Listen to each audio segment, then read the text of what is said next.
still able to take questions after the 4-hour talk show. Alex Jones, thank you for being with us today. Do you ever get tired of talking? You know, I really don't get tired of talking because we're warning people about very serious things that are happening in the world. We have the Anglo-American establishment based in England and the United States that has enslaved our people. And they are using our wealth, our military, our name to carry out this globalist empire, this unipolar world, instead of having a multipolar world.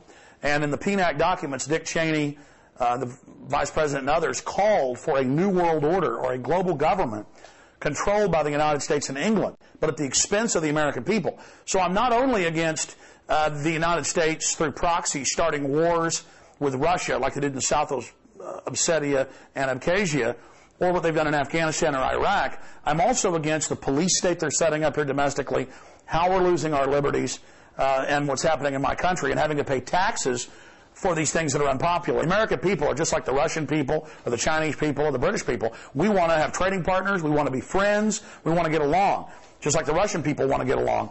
But our leaders have hijacked our nations and are using the West against the East, and that's wrong.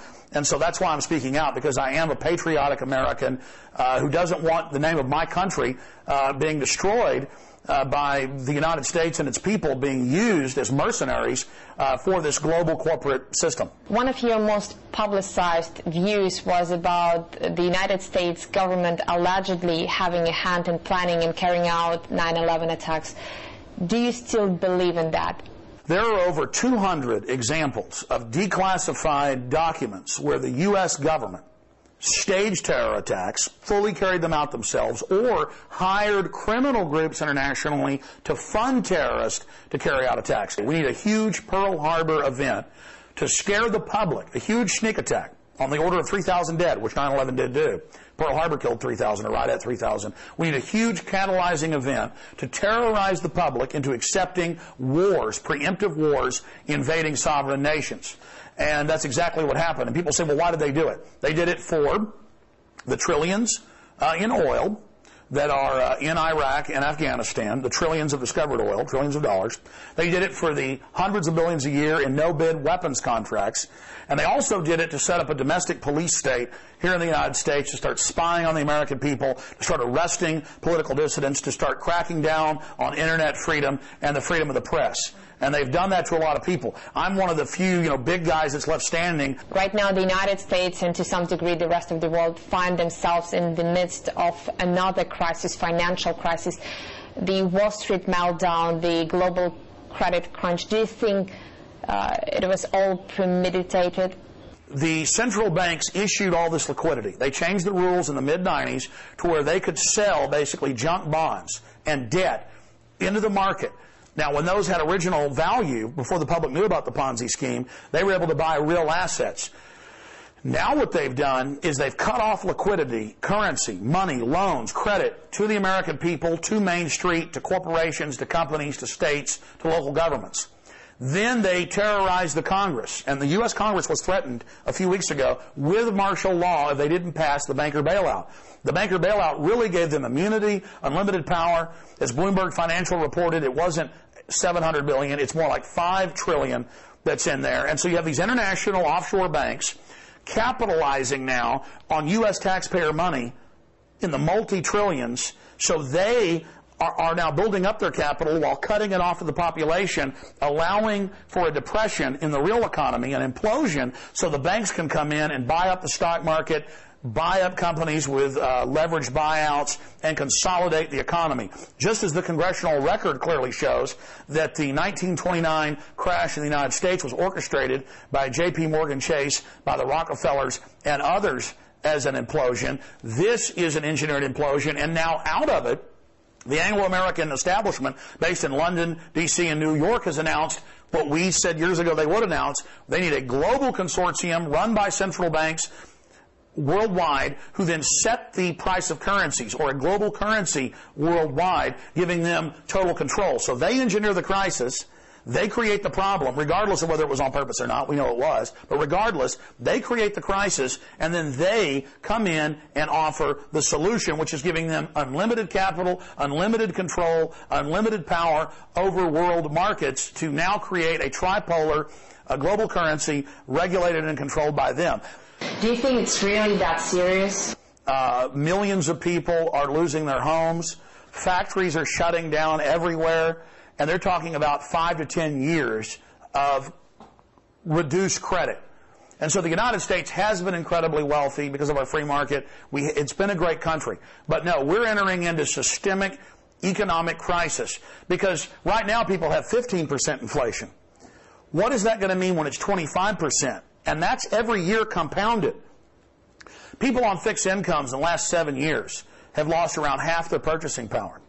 Okay, my grandmother, who saved her whole life, is completely broke. We're having to help her out financially.